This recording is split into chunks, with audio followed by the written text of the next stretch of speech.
Bienvenue au Tough Made Easy podcast. Là, on mélange connaissances et conversation.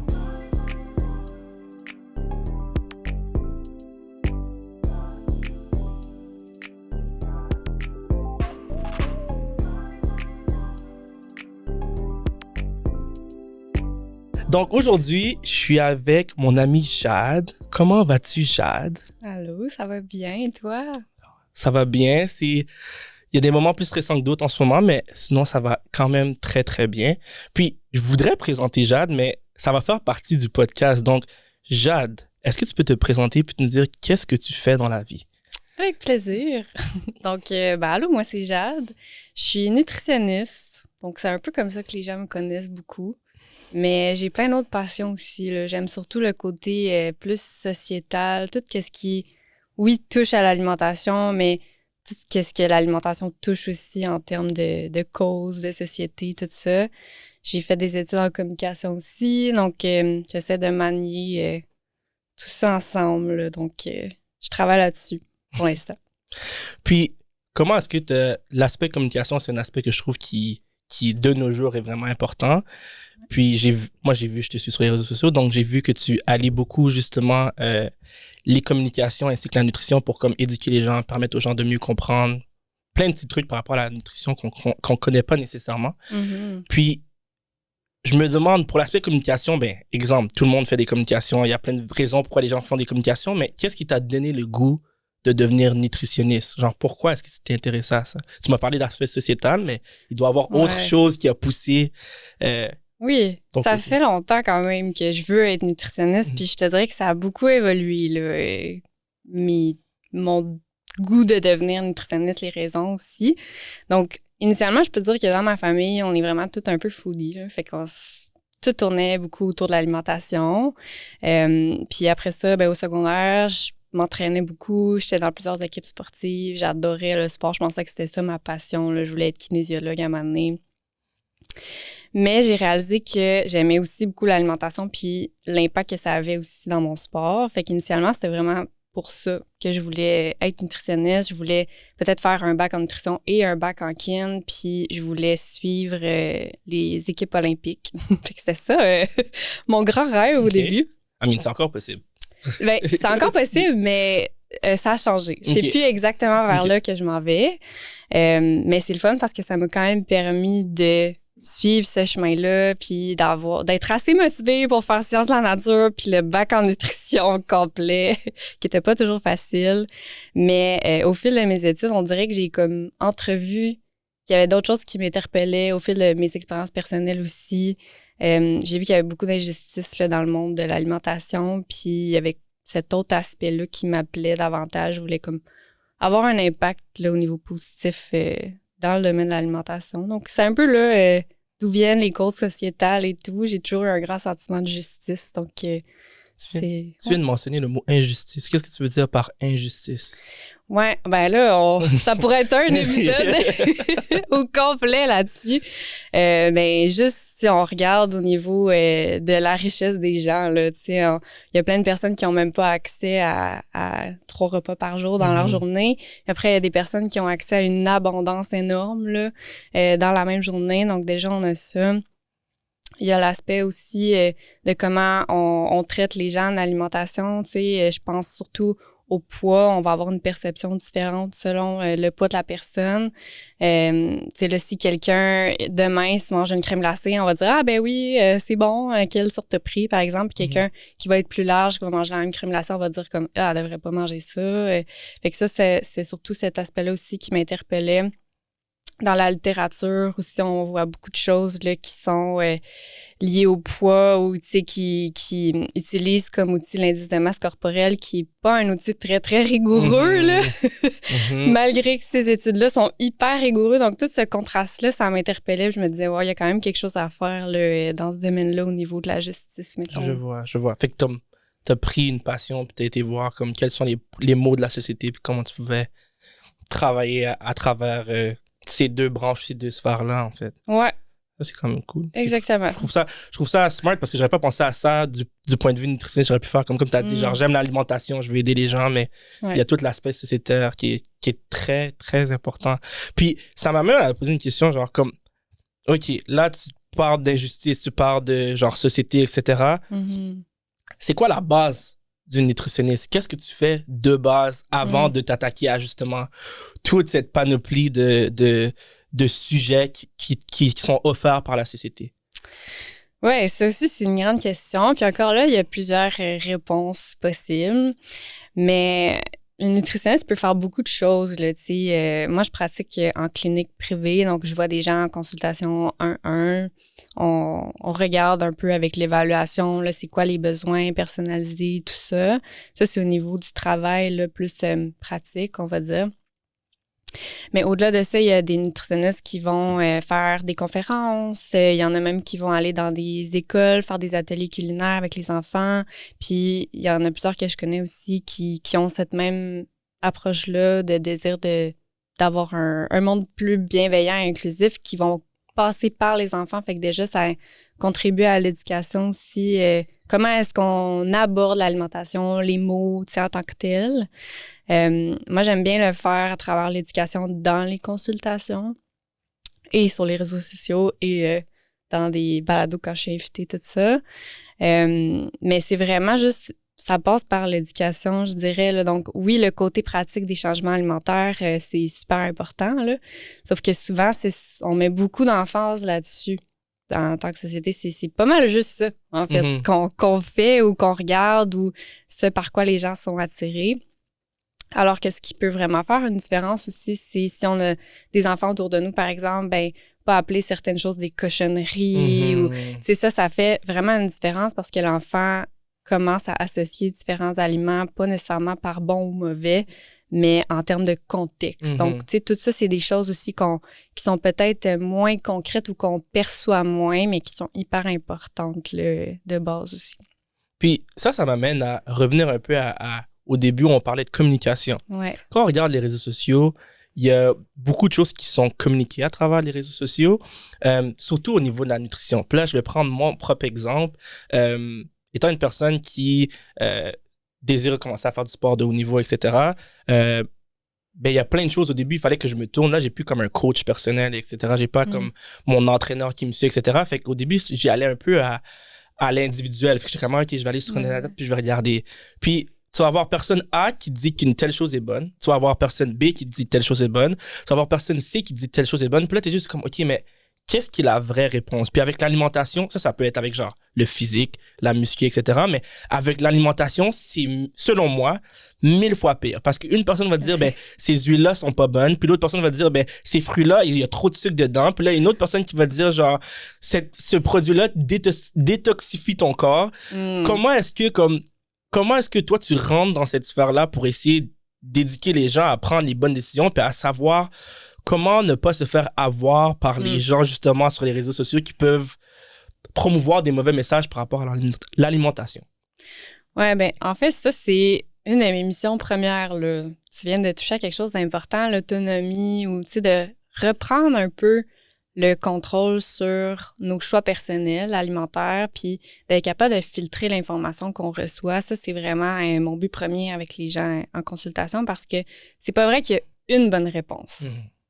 Ça va dépendre de tout le contexte, etc.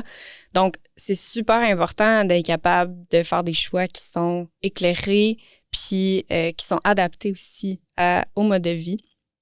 Donc, comment on fait? Ben, ça dépend. Tu sais, si quelqu'un vient me voir puis il a juste pas de connaissances en alimentation, qui est quand même assez rare, je dois avouer, mais à ce moment-là, on peut déjà juste commencer à partir sur une base de son propre vécu, etc. Mais si quelqu'un arrive avec beaucoup, beaucoup de croyances, bien, la première chose que je vais demander de faire, c'est un ménage des croyances.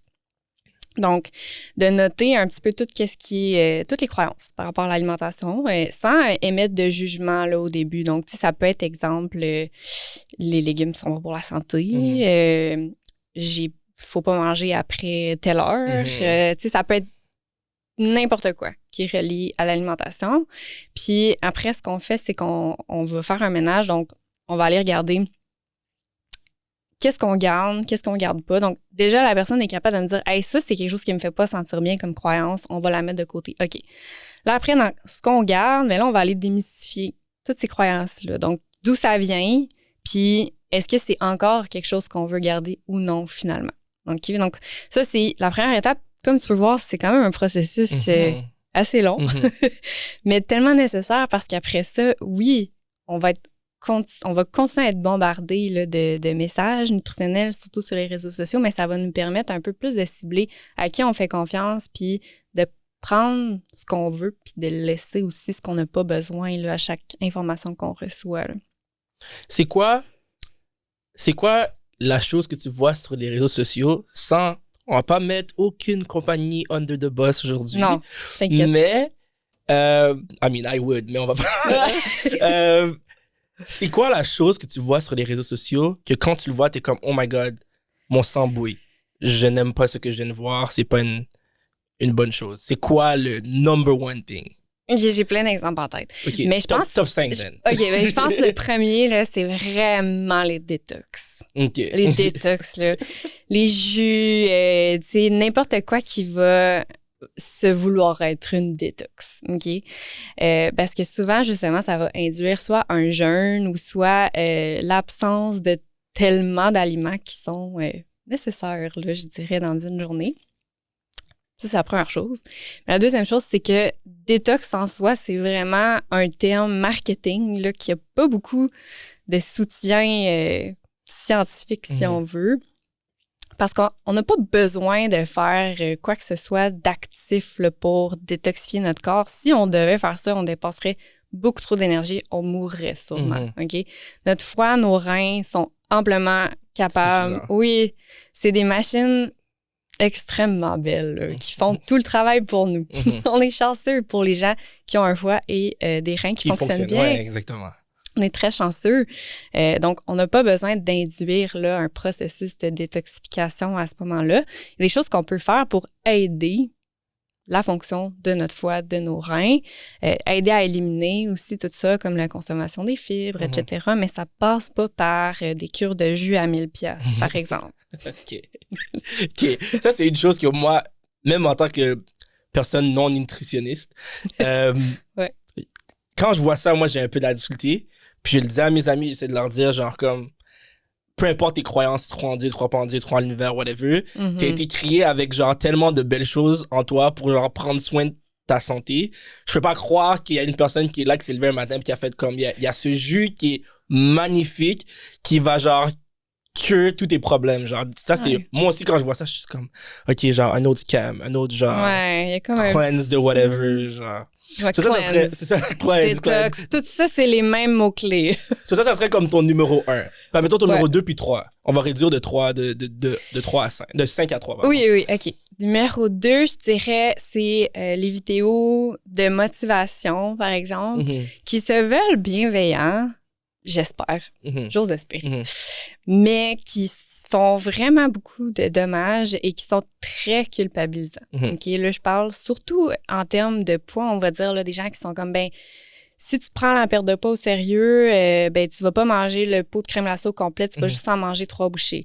Si tu prends la perte, tu sais, tu vois le genre. Puis il y en a vraiment beaucoup, si tu prends la perte de poids au sérieux, tu vas t'entraîner 5 fois semaine et non une fois, par exemple. Bien, ça, c'est des messages qui sont très toxiques, là, on va le dire. Là, on parlait de détox, bien ça, c'est toxique. Parce qu'on connaît pas le contexte de vie de la personne, puis il y a tellement de personnes qui ont fait ça toute leur vie sans perdre une livre. OK? Donc, ça n'a pas rapport à qu'est-ce qu'on fait ou très peu. Le contrôle qu'on exerce sur notre poids est assez limité, beaucoup plus qu'on pense. Donc, de remettre la faute aux gens pour lesquels ils ont un certain poids et qui veulent en perdre, ben c'est très culpabilisant puis ça fait beaucoup plus de dommages que de bien parce que ça encourage pas à prendre des décisions qui vont être plus alignées avec leur style de vie, par exemple. Ça fait juste le remettre dans une espèce de cycle, un cercle vicieux qui promouvoit un peu l'inaction, finalement. Là. Parce que je pense que je suis d'accord avec ça aussi parce que tu vas commencer, exemple que tu veux faire un changement, puis là, tout le monde te dit, exemple, ça, c'est pas la bonne façon, c'est pas la bonne façon, c'est pas la bonne façon.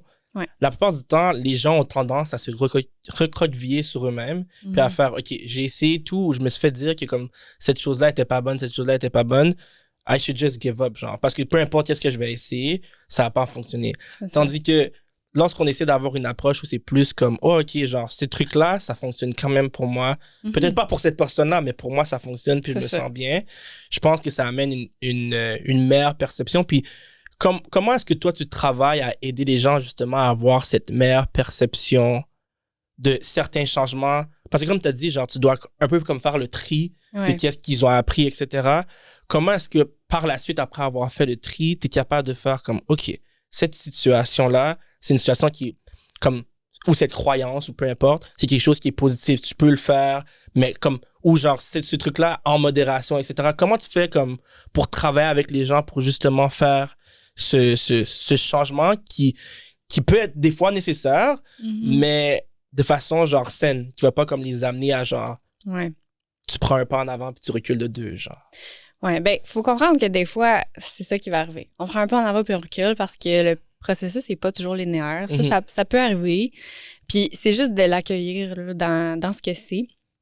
Mais déjà, le processus à la base, ben, on met au clair finalement que c'est vraiment un suivi collaboratif. Là. Donc, c'est pas prescriptif. Donc, la distinction entre les deux, quand c'est prescriptif, ben ça va être moi, le professionnel qui sait un peu tout, j'ai la vérité absolue. Et je te dis quoi faire, puis si, en le faisant, je te garantis que tu vas avoir ce résultat-là. Okay? Moi, c'est pas du tout cette approche-là parce que c'est très difficile de garantir un certain résultat de par le contexte et les gènes et tout plein de facteurs, premièrement. Mais deuxièmement, j'ai pas tout le savoir du monde, là, c'est certain. Là, moi, je dis souvent, je suis experte en nutrition, mais vous êtes experte de votre corps. J'ai pas le vécu de votre corps. Donc, on va utiliser ces 2 savoirs-là, puis on va les combiner ensemble. Donc, déjà, ça met la responsabilité au même piédestal. Tu sais, si je suis pas au-dessus de la personne. Donc, déjà, il y a quand même cette responsabilisation-là. Puis, ce que ça crée ensuite, quand on commence le processus de faire le ménage des croyances, etc., bien, la personne est déjà en train d'être actif dans son propre processus. Tu sais, c'est pas juste de suivre un protocole qui a été écrit puis qui est donné déjà à 1000 personnes pour le suivre.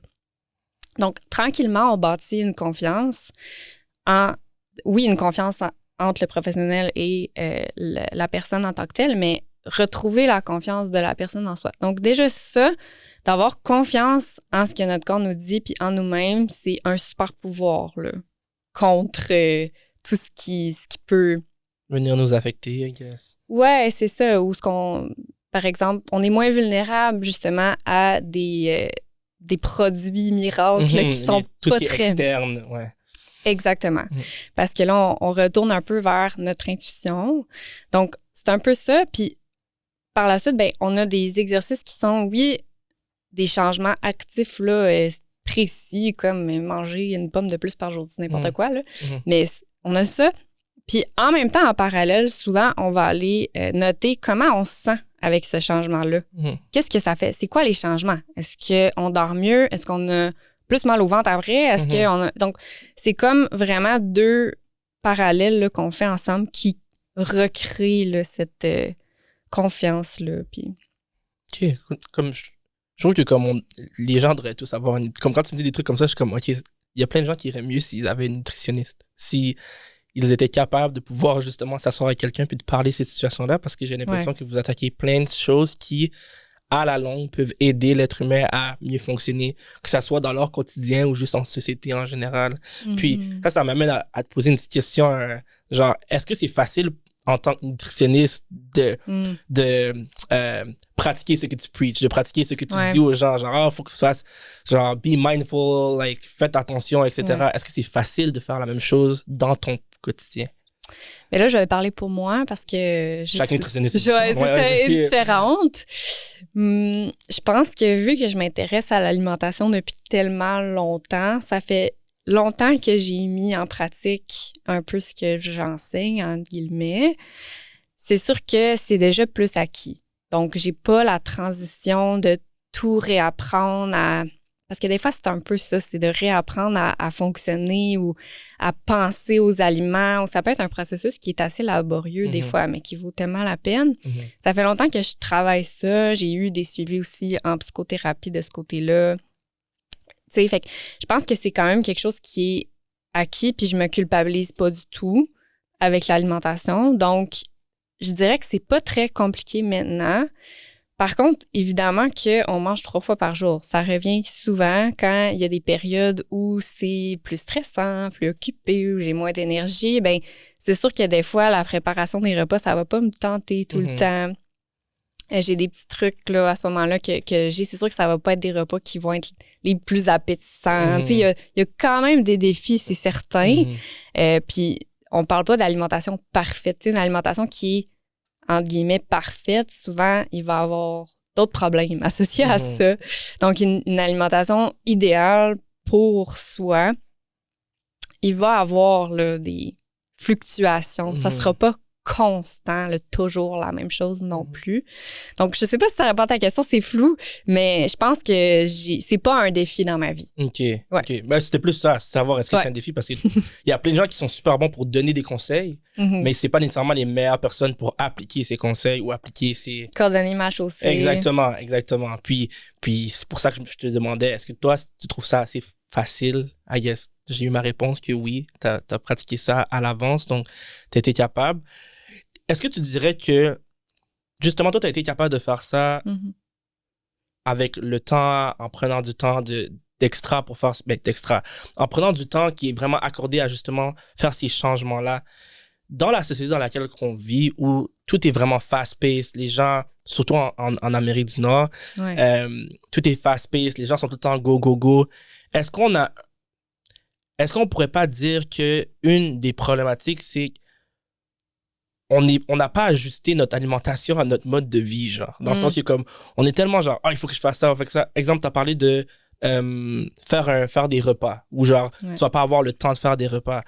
Puis des fois, je regarde d'autres pays où ils ont tellement plus de temps, dans un sens où ils vont vraiment prendre le temps de s'asseoir et de manger, comme ils vont faire des siestes en après-midi, ils vont essayer de couper le plus possible, tandis que nous, en Amérique du Nord, on a un peu le corporate life où tout le monde est comme go, go, go.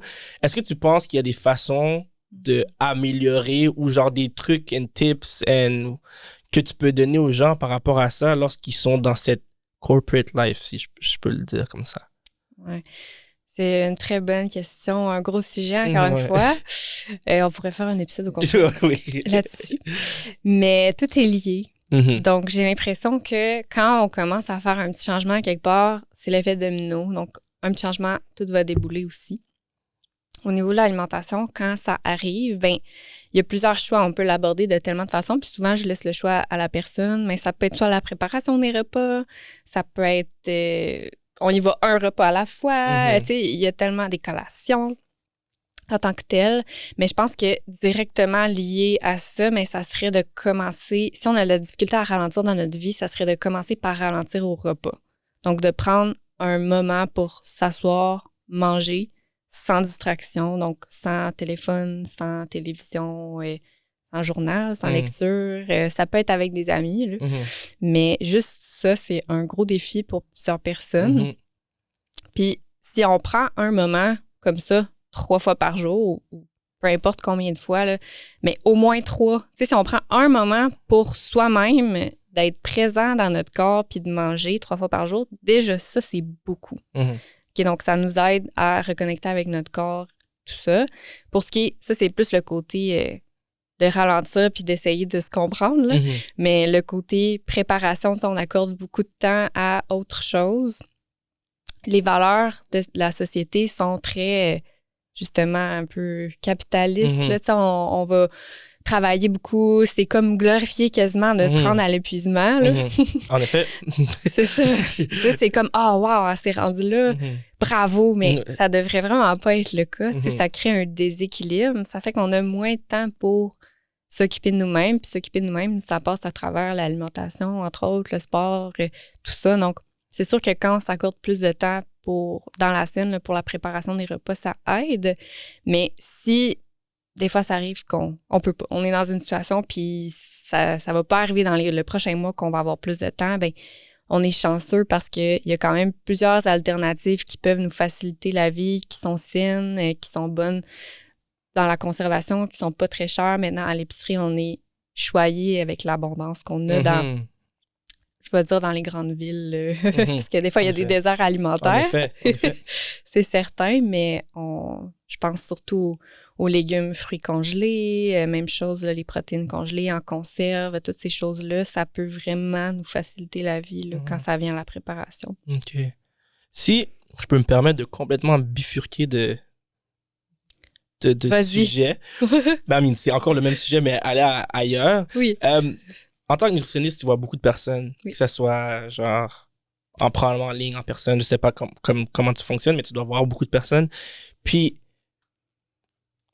de ton point de vue, est-ce que moi j'ai beaucoup, admettons, de mes amis filles, femmes, qui vont aller voir des nutritionnistes qui sont vraiment plus genre wired à faire ces choix-là, puis vraiment moins d'amis garçons que comme aller voir un nutritionniste. Qu'est-ce que tu me dis? Genre comme,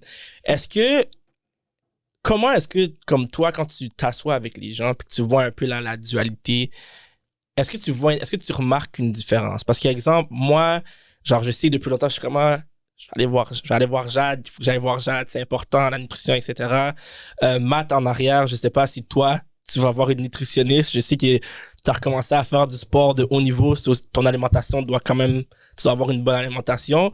Je sais pas, on va aller vers toi. Est-ce que toi, tu vois une nutritionniste en ce moment? Ben, ça fait partie de notre programme avec le kinésiologue. Okay. Comme on a un volet de nutrition, mais on n'a pas comme un programme personnalisé. C'est plus des cliniques pour comme, tu sais, avant le jour de ton match, tu peux manger tel genre de choses selon ta faim. Faut que tu bois tant d'eau, ces choses-là. C'est plus un encadrement que comme un programme. Mais t'as pas une nutritionniste genre... Non. Tout seul. Mais comme avec autant d'années, on a appris à bien se nourrir. Oui, aussi. en effet. Je pense que c'est une accumulation aussi d'être toujours dans ce milieu-là de comme fais attention à ce que tu manges. Tu peux toujours manger. Tu sais, ça reste les 4 éléments, les mêmes affaires que tu peux manger avant un match. C'est comme, c'est pas sorcier, c'est juste faut que tu fasses attention. Puis est-ce que... Fait que là, genre, exemple, c'est ça, on est des athlètes, comme, ayant fait du sport pendant longtemps, étant des personnes qui priorisent ces choix-là, c'est un peu plus facile. Mais pour le commun des mortels, qui n'a pas nécessairement tout le temps fait ça, ou qui l'a fait peut-être au secondaire, puis après ils ont complètement arrêté, est-ce que tu remarques une différence chez les hommes et les femmes quand ça vient à la nutrition? Oui. Talk-toi. Vraiment. Ben, en fait, ça dépend. Je vois quand même une variété de personnes. Là. C'est sûr que je fais des formations, je me spécialise, j'ai des dadas, mais je vois encore quand même vraiment beaucoup de monde. Puis, ce que j'ai remarqué, là, les grosses différences, les personnes plus jeunes qui viennent me voir, c'est rarement des hommes ou des garçons, à moins que ce soit des enfants qui ont un problème spécifique. Là, mais de leur plein gré, c'est souvent des jeunes femmes. Puis souvent, les hommes qui viennent me voir, c'est parce qu'ils ont eu un diagnostic d'un médecin. Puis là, c'est très, très mécanique. C'est comme, OK, moi, je viens, recommandation de mon médecin, j'ai un haut cholestérol, il faut que je fasse des changements nutritionnels, j'ai 3 mois, puis si ça marche pas, on va avoir de la médication. Tu sais, c'est très, très mécanique. Puis c'est pas que ça fonctionne pas bien comme ça. Là. Il y a plein de résultats que j'ai fait des super beaux résultats qu'on a réussi à justement avoir des valeurs de cholestérol qui étaient bonnes avec ces personnes-là. Mais il y a une différence. Tu sais, souvent, les femmes qui viennent me voir, ben j'en ai beaucoup plus qui vont avoir une relation un peu plus troublée avec l'alimentation ou qui vont venir, qui n'ont pas nécessairement de problème dans leur alimentation. Tout est équilibré, ils n'ont pas eu de diagnostic d'un médecin, mais c'est comme si elles veulent en faire plus quand même. Puis des fois, de vouloir en faire plus, c'est pas toujours la meilleure idée non plus. Parce que quand on pense à ça, souvent, on va penser au physique. T'sais, c'est vraiment le côté physique. Puis ce qui nous manque, ou des fois, on a l'impression qu'il nous manque quelque chose, on n'en fait comme pas assez, même si on fait tout ce qu'on peut, bien, généralement, on va pas le trouver là où on cherche. Donc, on va pas le trouver dans faire des changements plus santé qu'il faut. On est comme dans un cercle vicieux à ce moment-là. Les femmes, ça va être beaucoup plus ces enjeux-là. Les hommes, les hommes plus jeunes que je vois, ça va être beaucoup relié au sport. Justement, je veux prendre la masse musculaire pour mieux performer dans mon sport. Parfait. Tu sais, c'est très mécanique, puis ça fonctionne bien, mais il y a vraiment cette différence-là. Puis je sais pas, il aurait fallu que je regarde des études au niveau de la relation avec l'alimentation. Évidemment qu'il y a des hommes qui ont une mauvaise relation avec l'alimentation. Mais moi, dans mon bureau, je vois beaucoup plus de femmes qui ont cette problématique-là que d'hommes. OK. Puis, si je peux me permettre, genre, Puis je sais pas si Mathieu il va avoir quelque chose de différent à dire, mais exemple, moi je sais que j'ai certains de mes amis qui ont une mauvaise relation, comme plein de gars là, qui ont pas une mauvaise une mauvaise relation avec la nourriture, puis mais on n'a pas, j'ai l'impression qu'on n'a pas le même automatisme. Ou quand ça arrive vraiment à des périodes, comment dire, je veux pas dire nécessairement sombres, mais des périodes où comme you hit a wall, puis là après t'es comme ok, il faut que comme je fasse des changements. Genre j'ai vraiment l'impression que comme t'as dit, comme autant que c'est mécanique, autant que les gars c'est comme un peu drastique, genre comme ils arrivent à un point où genre ils sont overboard, puis là, ils sont comme ok, j'aime pas qu'est-ce que je vois ou j'aime pas qu'est-ce que je fais ou whatever, puis là c'est comme complètement aller à l'opposé ou à l'autre extrême, genre. Puis je sais pas Mathieu si pour toi c'est comme si comme toi tes amis c'est comme ça, mais est-ce que t'as déjà eu justement, est-ce que t'as déjà été confronté au fait où genre t'arrives à un point, peut-être toi en tant que personne ou tes amis, genre, ou genre quelque chose que tu vois dans le miroir ou comme quelque chose que tu sens dans ton corps, puis t'es comme ok, il faut que je change complètement mon alimentation, il faut que je change complètement mes habitudes, etc. Ben avant que je recommence à jouer au hockey, oui, là. Comme j'ai eu plein de problèmes de dos, j'ai eu problèmes pour ronfler, t'en parlais déjà avant que vous enregistriez justement. Comme moi, c'était l'enfer. Là. Je faisais de l'apnée du sommeil. Puis tu sais, là, j'ai recommencé à bouger. Puis avec ça, ben je mange mieux. J'ai pas le choix. Sinon, mon corps, il veut juste il veut pas. Il suit pas. J'ai plus 16 ans. Là, je peux pas manger ce que je veux. Puis le lendemain, jouer une super game. Là. Donc, ouais. C'est... Parce que moi aussi, c'est ça que j'ai remarqué. Changé à cause de ça. Ben, moi, c'est ça que j'ai remarqué. Parce que quand ça allait pas, c'était mon alimentation. Genre, j'avais même pas les bases. C'est ça, je me rendais compte. Je mangeais pas 3 fois par jour. Je skippais le déjeuner. Le dîner était un peu, comme les gens aiment dire, broche à foin, quand tu vas un peu genre piquer ci et ça. Puis le soir, je me disais, j'ai mangé quelque chose de vraiment gros, ou j'ai mon calorie count. J'ai ce niveau-là dans mon corps, mais il y avait rien de nutritif, il y avait rien de comme... Je mangeais pas de légumes. J'allais pas genre manger des bons féculents, ça allait comme des mauvais, mais bons féculents, faut pas dire des bons ou des mauvais, mais raffiner versus exactement genre manger un bol de riz avec des légumes puis genre une protéine versus manger genre 6 paquets de frites, c'est complètement différent. C'est pas mauvais des frites, c'est juste faut savoir quand est-ce alterner. Fait que quand j'ai vu ces changements là, j'ai remarqué, mais ça a frappé fort. Puis après je me suis posé la question, puis c'est là que j'étais comme oh my god, faudrait qu'on en parle sur un podcast.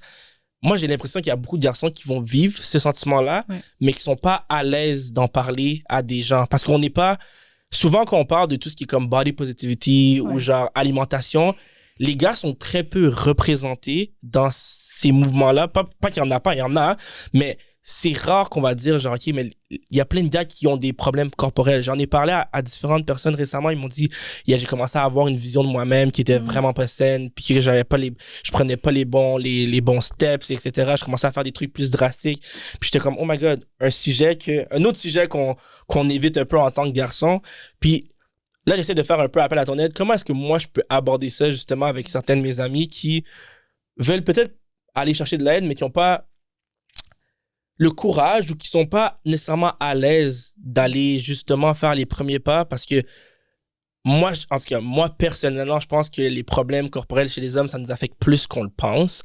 Cette volonté de autant être musclé, etc. Comme des fois, il y a le culte de la minceur, mais moi, je parle aussi du culte de la musculature. Être le plus beef possible, le plus genre frigo possible, etc. Genre, la bigorexie. Ouais, c'est ça. Comme, c'est pas nécessairement mieux, genre. Parce que comme des fois, tu parles à des gars que c'est comme, les gars, ils sont comme, je suis pas assez bif. Je suis comme, bro, t'es 3 fois moi. Genre, comme, c'est impossible que dans ta tête, tu vois pas que comme, t'as une musculature pas parfaite, mais presque parfaite, qui tout à l'heure, tu parais bien en termes de quelqu'un qui veut faire tout ce qui est la musculation, etc. Mais même ce côté-là, je me suis rendu compte que on parle tout le temps d'un côté de comme de la vision corporelle, mais on parle pas des autres comme une personne hyper musclée, ça veut pas dire qu'elle va super bien physiquement, mentalement, émotionnellement. Elle est peut-être en train de faire des trucs complètement déments qui vont... Fait comment est-ce qu'on fait pour amener cette conversation-là chez les garçons? Ça serait quoi tes trucs? Ouais. Ben, ça, c'est vraiment une bonne question. Je suis contente qu'on en parle parce que ça touche tout le monde, là. Les problèmes d'image corporelle. On vit dans une société extrêmement grossophobe puis qui promouvoit la minceur, mais non seulement la minceur, mais en plus, il faut être athlétique puis il faut faire beaucoup de sport. Puis si on fait pas le sport que tout le monde fait, on n'est pas cool. Puis on vit là-dedans. En ce moment, c'est la course. La course, le triathlon, le plein air. Ouais, C'est pas que ces sports-là sont mauvais. Au contraire, je pense qu'il y a vraiment beaucoup de bien à ce que ça soit à la mode en même temps parce que ça fait sortir les gens dehors, en effet. ça fait bouger, c'est super. Mais je pense qu'il faut pas se sentir mal quand on n'a pas les mêmes intérêts. Puis quand on a un problème, justement, qui n'est pas représenté, je pense que tu as mis le doigt dessus. Tu sais, c'est vrai que c'est pas représenté. Puis je pense que, mais là, ça va peut-être plus dans l'ordre de la psychologie qui est moins... En effet. J'ai une limite là, à ça, évidemment. Mais je pense que juste le fait de parler de ces vulnérabilités, puis tu pourras me le dire, mais entre hommes, c'est peut-être plus difficile qu'entre femmes, tu sais. Puis je pense que le fait que les femmes ont été tellement rabaissées, ou tu sais, qu'il y a eu beaucoup d'inégalités, c'est comme si on se tient un peu les coudes. Donc, n'importe quel problème qu'on a, on va s'en parler ensemble, on va essayer de trouver des trucs, on va se recommander ce qui a fonctionné pour nous. Donc, des fois, ça passe par justement un suivi en alimentation avec une nutritionniste. Comment c'est chez les hommes parler des difficultés, des vulnérabilités? Parce que ça, c'est quelque chose que je connais moins. J'ai l'impression qu'il y a peut-être plus une difficulté à aborder ces choses-là. Moi, je dis tout le temps, ça dépend des cercles d'amis. Puis Mathieu, il me corrigera là-dessus. Je pense que moi, mon cercle d'amis, je suis tout le temps chanceux. Puis j'ai tout le temps, genre, j'ai en fait, j'ai pas juste un cercle d'amis garçons, mais j'ai des cercles d'amis garçons qui sont quand même assez intelligents quand ça vient à parler de ses problèmes, parler de ces situations-là, etc. Très émotionnellement mature. Donc, moyennement qu'il y a des situations comme ça, on essaie quand même de s'aider pour justement travailler ensemble sur, OK, qu'est-ce que tu as remarqué qui a changé ou qu'est-ce que ça soit genre mental, que ça soit justement l'alimentation, que ça soit genre émotionnel, etc. Moi, personnellement, je pense que j'ai quand même beaucoup d'amis sur qui je peux compter quand ça vient à cette discussion-là. Par contre, j'ai des collègues au travail, genre, avec qui j'ai commencé à devenir plus proche, ou des amis du travail qui deviennent tes amis dans la vie parce que c'est comme ça que ça fonctionne. Que ça, c'est des gens que tu connais moins, puis que j'ai pas grandi avec, mais ils viennent me parler de leur situation parce qu'ils savent que je vais écouter, puis que je peux essayer de les aider. Mais des fois, c'est tough parce que tu sais pas justement c'est quoi leur background par rapport à qu'est-ce qu'ils vivent, etc. Puis tu essaies le plus possible, mais entre la journée de travail puis tout ce qu'on fait, des fois, t'as pas le temps de t'asseoir pendant 1 heure pour écouter la vie d'une personne puis essayer d'aider du mieux qu'on peut. Mais je trouve que il y a des améliorations, c'est sûr. Je trouve qu'il y a beaucoup d'améliorations dans les conversations entre garçons.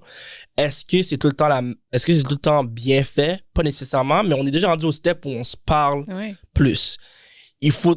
Moi, j'ai tout le temps, il faut tout le temps quand même des personnes sages dans ces groupes-là pour justement être capable de amener les conversations à aller dans la bonne direction, parce que souvent, qu'est-ce qui se passe, c'est que tu peux avoir des gars qui se parlent, mais s'il y a personne de sage dans le groupe, tu vas quand même pas dans la bonne direction. Oui, vous parlez plus, mais le processus mental, c'est pas le bon, si on peut dire ça comme ça. Je sais pas pour toi, Mathieu, chez tes amis, les conversations, quand ça vient à des trucs difficiles, que ce soit l'alimentation, la santé mentale, les relations.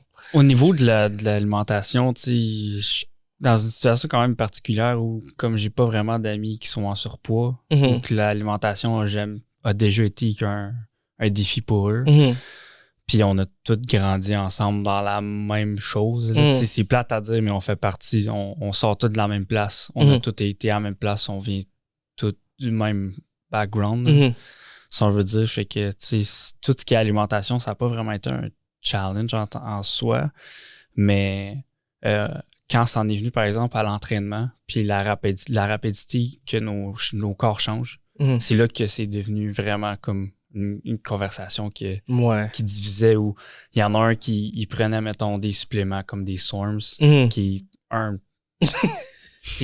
on s'entend. Puis, tu sais, il y en a un autre qui en prenait pas. Puis là, il y avait comme une genre de compétition, mais comme sans avoir une compétition, ça nuisait. Puis à la place de s'en parler, c'est juste devenu ultra toxique parce qu'il y en a un qui grossait plus que l'autre. Mais curieusement, c'est pas lui qui prenait les suppléments. Fait que c'est plus par rapport à ça que ça a été plus difficile. Je suis d'accord avec ça. Moi, chez les gars, je pense que l'aspect corporel, c'est bad. Oui, des fois, on le tourne en blague, mais il faut faire attention avec nos blagues, etc. Puis, je pense qu'avec la musculation, moi, quand je regarde les commentaires sur les réseaux sociaux, puis je vois que c'est la même chose qui est comme dans mes groupes d'amis, c'est souvent genre, t'as une telle personne qui, exemple, cette personne décide de faire des dumbbell bench press, qui est un exercice pour les gens qui savent pas c'est quoi, avec des 50 livres de chaque côté de ses bras, genre. Puis là, tu vas avoir une autre personne qui va te faire, il fait juste 50 livres, ben tu devrais faire 75. Puis là, l'autre personne va dire, toi, tu fais juste 75, ben tu devrais faire 100. Puis c'est comme si les gars, ils comprennent pas que chaque personne va être à un niveau différent. Puis pour que tu te rendes à 100, tu t'es pas levé un matin et t'as fait 100, genre comme t'as fait un processus, t'as travaillé vers ça. Fait que je trouve que comme il y a pas de clémence quand les gars ils se parlent, genre c'est comme oh my god, genre tu devrais lever ça, puis tu devrais faire ça, puis c'est comme give him a break, genre comme peut-être que lui dans son processus, il est là puis il essaie de faire les petits changements qui vont faire en sorte qu'il va se sentir mieux. Puis pour lui, ça doit être de commencer avec des 10. C'est tout à fait correct. Mais j'ai l'impression que les gars, on est très dur sur nos amis. On est comme, au lieu de les supporter, comme t'as dit, genre, on est plus dans, je vais te critiquer, mais c'est pour ton bien, genre le tough love.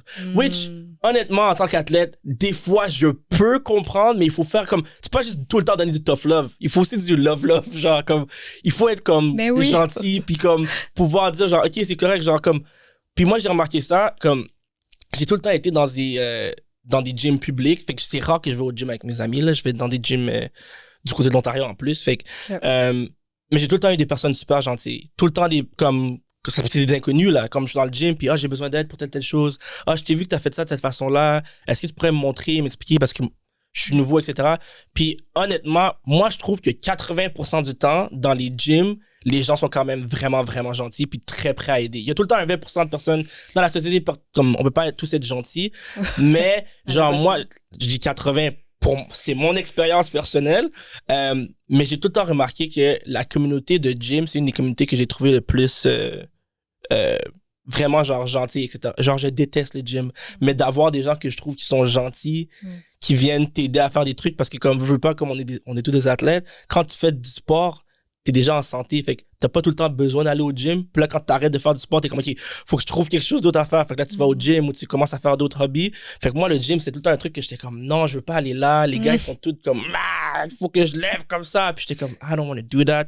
Mais honnêtement, c'est vraiment moins qu'on le pense. Genre, comme tout le monde va là, ils sont gentils et tout. La plupart, ils essaient de prendre leur temps. Fait que je pense que quand ça vient aux gars, c'est tellement des situations de cas par cas, mais on est très peu clément comparativement aux femmes quand ça vient avec ça. Puis je pense que on a du travail à faire là-dessus quand ça vient à être plus gentil avec nous par rapport à notre masse corporelle, I guess. Ouais, puis tout ce qui touche, je pense aussi à la masculinité, mais de l'accepter au complet. Parce que je pense que on a une image de J'aime ce que tu viens de dire. Ouais, parce qu'on a une image de c'est quoi la masculinité. Puis là, on sort un peu de la nutrition, mais ça, moi, ce que j'ai observé, mettons, parce que ça m'intéresse évidemment, les causes et tout, on laisse pas beaucoup de place à tout ce qui est plus vulnérable ou le besoin. Tu sais, on est des êtres humains, là, on a tous des vulnérabilités. Puis l'aspect de compétition, ça se retrouve beaucoup dans la culture du fitness, autant chez les hommes, mais chez les femmes aussi,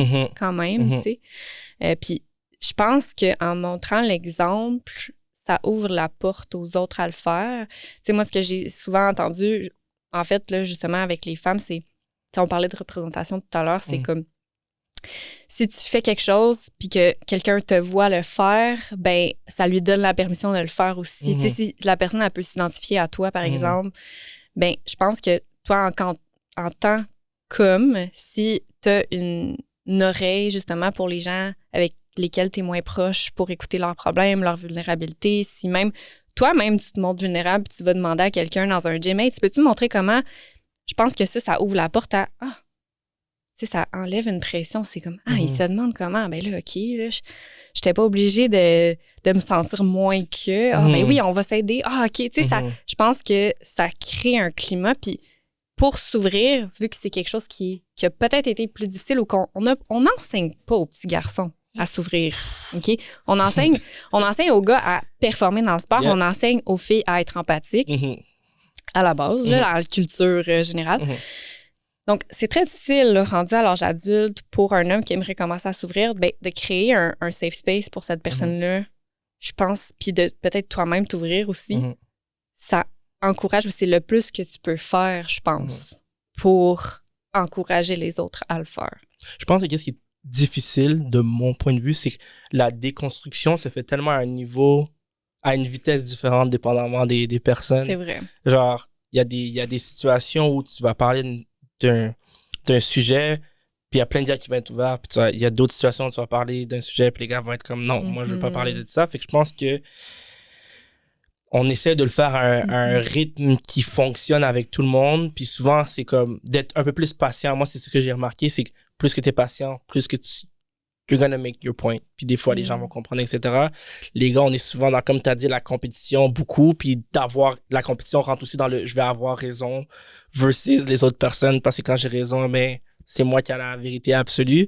Puis je pense que comme lorsqu'on travaille là-dessus, on est capable de changer les choses. Puis je trouve qu'en alimentation, c'est une chose que moi, je remarque beaucoup sur les réseaux sociaux, c'est une personne que je suis quand même souvent, que je trouve vraiment cool, s'appelle Joey Swole. C'est quand même vraiment drôle, mais il est tout le temps en train de call out les mauvaises pratiques ou les trucs méchants qu'il voit dans le gym. Il est comme, tu devrais pas faire ça, genre la personne elle est là pour comme s'améliorer ou comme, et tout le temps, c'est son travail. C'est de vraiment call out les personnes qui font des trucs pas gentils aux autres personnes. Puis je me suis rendu compte que il y a beaucoup d'hommes sur les réseaux sociaux qui vont dire genre, ce paquet de chips, whatever, est pas bon. Ce truc est pas bon. Puis la plupart des gens qui vont consommer leur truc, c'est d'autres garçons en jeune âge, etc., qui décident de faire de la muscu, etc. Puis c'est difficile parce que si tout ce que tu vois, c'est genre Bobby Tell qui dit quelque chose ou whatever qui dit quelque chose, puis là, c'est comme, mais t'as tout le temps l'impression que tu peux pas, comme, t'as pas de bon modèle, genre, tandis que comme, je trouve qu'il y a beaucoup, pas tous, mais il y a beaucoup de fitness girls ou qui vont plus être, genre, justement, dans encourager les gens à venir versus genre moins en mode genre this is bad. Il y en a quand même beaucoup qui le font aussi là, let's not lie, mais j'ai vu beaucoup plus de positifs, mais tout doucement je vois beaucoup plus de gars qui commencent à être vraiment plus du côté positif, genre it's for everyone, genre join, le but c'est de vraiment juste feel better, tout ça, etc. Fait que je commence à voir ça récemment, mais je sais pas à quel point est-ce que je sais pas à quel point est-ce qu'on va être capable d'avoir une parité là-dedans. Je sais pas, c'est très difficile. Ça serait le fun, ça aiderait tout le monde. En effet. Ça aiderait, oui, les hommes, mais ça aiderait aussi la relation qu'on a homme-femme parce que souvent, ce que j'ai remarqué, c'est que vu que c'est vraiment difficile ou plus un défi ou quelque chose que les hommes ont moins appris à faire, de s'ouvrir, d'être vulnérables, tout ça, ben quand vient à une relation justement homme-femme, la charge mentale de l'émotion est beaucoup sur la femme. Parce que c'est pas quelque chose que les hommes ont appris à faire, mais imagine un monde idéal où la charge mentale serait partagée également, puis j'ai juste le mot en anglais, mais je sais que c'est français-anglais, les skills émotionnels des hommes seraient équivalents aux skills émotionnels des femmes. Je dis pas qu'il y en a un qui est meilleur que l'autre, mais souvent, c'est une dynamique qui est vue. Ça aiderait tout le monde que tout le monde s'ouvre. En effet. Je pense que qu'est-ce qui est difficile souvent, on arrive à une situation où il y a beaucoup de... Souvent, moi, j'ai remarqué, c'est qu'il y a beaucoup de personnes qui pensent avoir les skills puis ils les ont pas nécessairement. Puis je pense que, encore une fois, on revient aux réseaux sociaux, puis je pense qu'il est le truc que je parle le plus dans tous mes épisodes de podcast. Sur les réseaux sociaux, tout le monde pense que ils ont la clé de tout. Donc, tu arrives sur les réseaux sociaux. Exactement, ça vend. Donc, telle compagnie m'a dit que si je commence à vendre ces produits-là, etc., genre, tout le monde va aller bien. Telle compagnie m'a dit que moi, si je fais ce truc-là, ben, je suis une personne qui a tellement plus de connaissances en santé mentale que telle personne. Telle personne. Puis c'est comme, OK, mais c'est pas parce que maintenant tu comprends un peu plus que tu es rendu un expert puis que tu peux commencer à dire quoi que ce soit. Puis je pense que l'être humain a souvent un manque d'humilité lorsqu'on s'en vient à ces choses-là. C'est comme tu apprends quelque chose, puis là, c'est comme tu penses que tu sais tout. Non, tu as juste appris un peu plus, puis tu connais juste un peu plus que qu'est-ce que tu penses que tu connais, Maral. The more you know, the less you know. Exactement. Genre, comme, moi, je pense que comme, plus que tu apprends, plus tu te rends compte que, oh my God, j'ai tellement autre chose à apprendre. Genre, mon niveau de connaissance est genre ça, comparativement à qu'est-ce que les gens pensent. Puis je pense que souvent, quand on en vient aux skills émotionnels, j'ai vu beaucoup de personnes, je sais que là, on déroge un peu du sujet, mais j'ai vu beaucoup de personnes parler, exemple, ils vont aller en thérapie, puis là, maintenant, ils sortent de thérapie, puis c'est comme chez des experts, genre, non, toi, ce que t'as, genre, c'est whatever. Toi, t'es tellement comme ça, parce que moi, j'en ai parlé à mon thérapeute, puis c'était comme ça. Toi, t'es comme ça, puis c'est comme, ouais, mais ce que ton thérapeute a fait avec toi, ça veut pas dire que ça s'applique à tout le monde, là. Puis j'ai l'impression que en alimentation, en muscu, en sport, en name it, c'est souvent ça qui se passe. C'est que les gens, ils sortent de quelque chose où ils ont appris, good for them, mais là, ils pensent que ça peut s'appliquer à tout le monde. Puis là, c'est là qu'on devient comme ça devient un peu problématique, genre. Puis, honnêtement, j'ai pas la solution pour ce type de situation, mais j'y travaille. J'essaie de trouver des façons. Les conversations, ça aide, là. Ça aide vraiment. Puis je pense que tu as mis le doigt aussi, encore une fois, sur quelque chose. Les gens qui vont promouvoir un produit, un mode de vie, quoi que ce soit là, sur les réseaux sociaux ou ailleurs, basé sur leur expérience On veut pas personnelle. les sous, ces personnes-là? Ben, je me suis informée auprès de mon ordre parce qu'il y a plein de choses que je vois qui me... C'est des déclencheurs à ma frustration. C'est très difficile. Là. Il faut qu'il y ait des preuves et des choses comme ça, mais je sais. C'est sur les réseaux sociaux, comme tu les vois, genre Ouais. comme, if you do this, you're gonna look like this. Il faut qu'il y ait If des you preuves do de, that. par exemple, qu'un client viendrait me voir. Ah oui, telle personne qui n'est pas nutritionniste m'a dit de faire ça, je l'ai fait et maintenant je suis diabétique. Là. Fait qu'il faut que ça soit comme vraiment un impact Fait direct. que c'est jamais assez tough dans la santé des personnes pour porter des plaintes à gueule. Ben oui, vraiment. C'est juste que j'ai pas de preuves. Ah, OK. Moi, j'en ai plein qui viennent à mon bureau puis je suis comme, waouh, probablement que cette personne-là a grandement contribué à Mhm, déclencher un trouble alimentaire en Mhm. toi. Tu sais. mhm. Ça dépend, là. Évidemment, c'est un contexte, puis il y a beaucoup de choses qui ont l'aspect, mais justement, les gens qui promouvoient quelque chose basé sur leur expérience personnelle, souvent, ils ont très peu de connaissances dans le sujet à part leur expérience personnelle, donc ils pensent qu'ils savent tout, puis Mhm. ils sont très, très convaincants, puis non seulement ça, mais ils racontent leur histoire. Donc, ils s'ouvrent, Mhm. puis les gens qui les suivent, ben, ils vont voir, hey, wow, Elle comme est ça me authentique. parle. Mhm. Moi aussi, j'ai vécu quelque chose comme ça. Mhm. Si cette personne-là a vécu ça, puis ça a fonctionné, ben ça devrait fonctionner pour moi. Mhm. C'est beaucoup plus, j'aime ça dire sexy, là, Mhm. entre guillemets, que qu'un professionnel qui est régi par un ordre puis qui peut pas dire grand-chose de Mhm. personnel, puis Mhm. tu sais, c'est des recommandations un petit peu plus net frais de sec. Mhm. C'est pas sexy, Mhm. là. Mhm. Fait que il y a comme tout cet aspect-là aussi de charme, là, tu sais, Mhm. dans les recommandations. Puis c'est ça qui fait qu'on s'attache, là. Puis c'est ça qui fait que, justement, on va croire une personne, on a comme confiance en elle parce qu'elle nous a partagé quelque chose qui est pas expert dans son domaine. Je Puis après, on a de la difficulté à faire confiance à un professionnel qu'on vient juste de rencontrer, Mhm. tu sais. Fait que je pense que de garder ça en tête, que les expériences personnelles, ça peut être pertinent dans plein de situations. C'est juste que c'est pas tout, puis on peut pas juste se fier à ça. Puis notre santé, il faut faire attention, c'est pas un jeu, là. Non, en effet. On peut pas juste essayer des affaires ici et là. Mhm. C'est vraiment mieux d'avoir l'avis d'un professionnel ou d'y aller très, très, très doucement parce que ça peut vraiment avoir des effets à long terme quand on essaie. Pourquoi est-ce que tu penses que les personnes n'aiment pas ça aller voir les professionnels? Bon, ben ça aussi, c'est une bonne... Ben, je pense que j'ai une petite idée.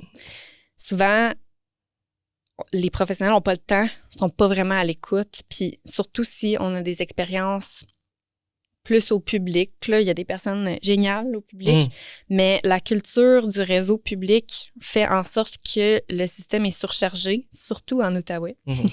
En effet.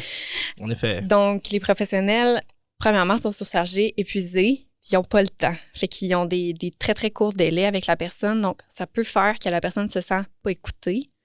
Puis à ce moment-là, ben, elle va retrouver l'écoute peut-être plus chez quelqu'un sur les réseaux sociaux qui va partager autant de choses puis qui va rejoindre un peu plus leur réalité. Fait que l'aspect communication de ça, moi, ça m'attirait beaucoup aussi pour être capable d'aller rejoindre les gens. Si on n'est pas capable d'aller les rejoindre, on n'aura aucun effet. Il faut être capable de leur parler leur langue. Mhm. C'est pas tout le monde qui parle la même langue. Puis Mhm. justement, au public, des fois, ça peut être un peu plus difficile, surtout chez les spécialistes.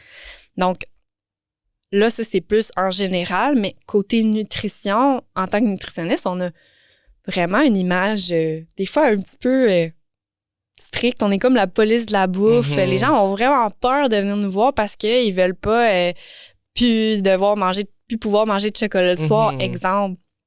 Alors que c'est pas du tout ça qu'on est, là. Vraiment, on va prendre la personne où elle est.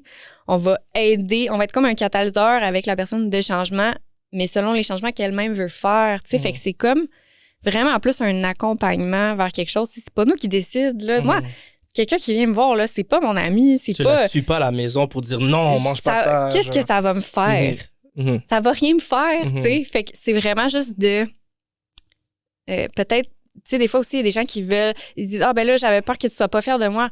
Mais non, mais c'est ça le bénéfice de voir quelqu'un On d'extérieur, dirait tu des sais. kids en maternelle, genre, t'es un B. Genre, Mais t'es un on a whatever. créé ça comme climat là, alimentaire, tu sais, justement, les gens qui parlent de leur expérience personnelle, c'est comme, ben, t'es une bonne personne si tu manges ton smoothie vert à chaque matin, puis t'es pas une bonne personne si tu manges ton chocolat le soir. C'est identitaire. On en est arrivé là. Donc, après ça, quand moi, je vois des personnes de 50 ans et plus qui sont comme, ben, j'avais peur que tu sois pas fière de moi, ça me rend triste parce que je suis comme, ça n'a pas rapport à la fierté ou non. Tu sais, est-ce que toi, t'es fière de toi? Est-ce que si t'es pas fière, ben, qu'est-ce qu'on a fait qui alignait pas avec tes besoins? Qu'est-ce qu'on peut changer pour que tu sois fière? Tu sais, fait que c'est vraiment pas une game de séduction comme ça peut l'avoir l'air sur les réseaux sociaux. C'est vraiment un suivi de santé, là, mais avec une écoute, justement. Moi, j'essaie vraiment là, d'avoir une écoute active, puis justement que ce soit collaboratif et non prescriptif. Là. J'aime ça. Puis, en terminant, Jade, moi, j'aime tout le temps demander à mon invité de donner 2-3 conseils par rapport au sujet. Lorsqu'on peut donner des conseils, des fois, c'est pas tant un sujet de conseil, des fois, c'est plus de savoir comment naviguer certaines situations, mais surtout en tant que nutritionniste, ça serait quoi les 2-3 conseils que tu pourrais nous donner aux gens à la maison qui écoutent, puis qui peuvent genre juste aider à jumpstart, genre comme une des meilleures prises de décision, des décisions plus saines. Faut pas dire des meilleures décisions, des décisions plus saines. Genre, comment est-ce que, quel type de conseils que tu as pour les gens qui nous écoutent? Ouais. Ben, je pense que mes conseils vont se baser sur 2 choses. Les concepts de base qui sont importants dans l'alimentation et l'intuition. Donc, des choses qui se modifient en fonction des besoins de la personne, se personnalisent. La première chose, moi, je dirais ralentir. Ralentir au repas, ralentir une journée par semaine pour cerner les besoins, savoir c'est quoi nos préférences, manger moins vite, dormir. OK. Fait que ça, je dirais que c'est mon premier conseil bien-être, en guillemets, puis qui va toucher à tout. Là. Ça, c'est la première chose. L'autre chose, ça serait manger l'équivalent de 3 repas par jour. Ça, c'est plus un conseil pratique, mais je dis l'équivalent parce que 3 repas, c'est comme la formule standard là, qu'on a établie. Mais, tu sais, ça peut être 4 repas par jour, ça peut être 2 repas puis 2 collations, ça peut être, tu sais, il y a plein de formules là, qui peuvent dériver de ça, mais d'avoir à manger fréquemment dans la journée, que ce soit pas tout à un moment, donc pas de jeûne. Ce serait mon 2e conseil. Le 3e, boire de l'eau. C'est con, mais... C'est simple, mais je suis tout à fait d'accord. Ouais. Je pense pas que les gens boivent assez d'eau. Mais est-ce que de l'eau, exemple, là, si les gens ils boivent des cafés, moi je bois pas de café, mais les gens qui sont des adeptes du café, est-ce que ça compte? Ça compte comme des liquides, ça compte pas comme de l'eau. Fait que tu veux vraiment prioriser l'eau en tant que telle, genre. Comme breuvage de choix, c'est sûr que le café, c'est pas le démon. Tu sais, moi, je prends mon café par jour, je l'apprécie. Là. Ceux qui me suivent sur les réseaux, ils savent. De fait.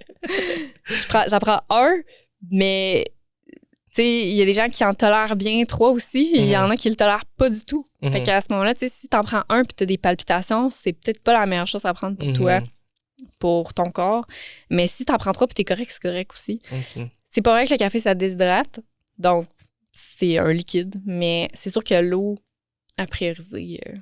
Est-ce que ça peut être de l'eau à saveur ou c'est de l'eau, quand tu me dis de l'eau, c'est de l'eau plaine? Oui, ça peut être de l'eau à saveur. Des fois, il y en a qui ont des édulcorants, il faut faire peut-être un petit peu plus attention, mais dans le sens que il y a plein maintenant de saveurs qui ont rien. Tu sais, je pense au bubbly qui est l'eau pétillante, mais il y a plein de trucs comme ça à saveur ou même de se faire sa propre saveur, tu sais, de mettre du citron, des petites framboises, des choses comme ça, il n'y a aucun problème. Il faut que ça soit le fun. Fait que si j'aurais un autre conseil à dire, ayez du fun. Quand vous faites la même. I agree. Oui, il faut avoir du plaisir à manger, c'est super important. Quand c'est pas vrai que vous allez manger du riz blanc avec du poulet tous les jours, à tous les moments. Vous pouvez mettre des épices dans votre poulet, c'est correct, OK? Oh oui, puis le plaisir de manger, c'est autant important que la qualité nutritionnelle. En effet. OK? Donc, des fois, je fais faire ça aussi, là, 2 menus. Donc, c'est quoi ton menu idéal là, que tu voudrais pour ta santé physique? Puis si l'autre menu, c'est si l'alimentation n'a pas d'effet sur ta santé puis ton poids, c'est quoi ton menu idéal? Si c'est très différent l'un de l'autre, il y a des choses à travailler. OK? Si ça se ressemble quand même, ben, ça veut dire que là, dans le fond, ton alimentation est quand même alignée avec tous tes besoins, autant physiques que psychologiques. Fait que tout ça à naviguer. Merci beaucoup, Jade. Je pense que comme c'est une conversation qui est en constante évolution, donc c'est clair que je vais trouver une façon de te ramener ici pour qu'on va parler d'autres sujets qui sont liés à la nutrition. Mais je te remercie d'avoir pris le temps de pouvoir passer du temps avec nous. Si tu veux, comme tu peux plugger tes socials en ce moment, parce que moi, je pense que ça vaut la peine que vous preniez le temps de voir qu'est-ce que Jade pose, parce qu'elle pose beaucoup de contenu qui peuvent vous aider. Puis des fois, si vous voulez pas nécessairement parler à quelqu'un, ben de voir justement ce contenu-là, ça peut vous aider à faire des changements. Donc, sur quoi est-ce qu'on peut te suivre, Jade? Oui, ben je suis surtout sur Instagram, Jado la Nutri, c'est J-A-D-O-L-A Nutri, nutritionniste. Puis oui, je fais plein de petites capsules réflexives, j'aime un peu ça comme ça, juste pour essayer de voir les choses un peu différemment. Puis s'il y en a qui veulent pousser plus loin aussi pour des consultations, ben il y a mon courriel aussi sur ma page Instagram, mon numéro de téléphone aussi, puis j'imagine que tu peux le mettre dans les show notes. Ben oui, je mets ça dans les show notes, 100%. Excellent. Ben merci. Merci beaucoup, Jade. Puis pour les gens qui nous écoutent, merci de nous écouter. C'est vraiment apprécié. Puis on va se voir là. Oh, my bad, j'ai oublié de remercier Safe Space Studio qui fait un travail génial avec les vidéos, toute la qualité, tous les commentaires que je reçois. Faut remercier Mathieu qui est derrière la caméra, qui a aussi fait partie du podcast aujourd'hui. Donc, on remercie beaucoup Mathieu pour tout le travail qu'il fait pour nous. Puis, pour les autres personnes, comme d'habitude, vous pouvez nous suivre sur nos réseaux sociaux, Spotify, Instagram, etc. N'importe quelle plateforme de podcast que vous utilisez, je pense qu'on est pas mal sur tout. Donc, à la prochaine. Ciao.